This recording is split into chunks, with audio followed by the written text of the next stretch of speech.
ఫిబ్రవరి 28వ తారీఖున Israel, United states of America Iran మీద attack చేసిన తర్వాత ఆయితొల్లా అలీ ఖైమోనీని డెత్ అంటే ఆయన్ని అసాసినేట్ చేసిన తర్వాత Iranian republican guards corps IRGC ఒక ప్రపంచంలోనే అతిపెద్ద సంచలనమైన ఒక న్యూస్ ఇచ్చిందనమాట. అది ఏంటంటే ఈ హర్మూజ్ స్ట్రైట్, ఈ పర్షియన్ గల్ఫ్, ఈ గల్ఫ్ ఆఫ్ ఒమన్ కలిపే హర్మూజ్ స్ట్రైట్ అనే దాన్ని క్లోజ్ చేసేసింది.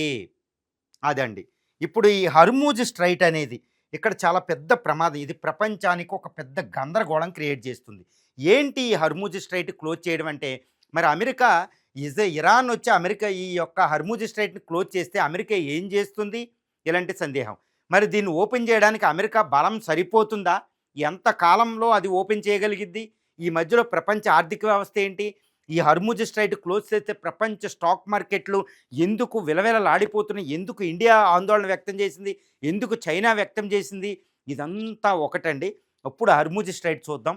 ఈ హర్మూజ్ స్ట్రైట్ అనేది ఈ పర్షియన్ గల్ఫ్, ఈ గల్ఫ్ ఆఫ్ ఒమన్ కలిపే ఒక చిన్న జలసంధి.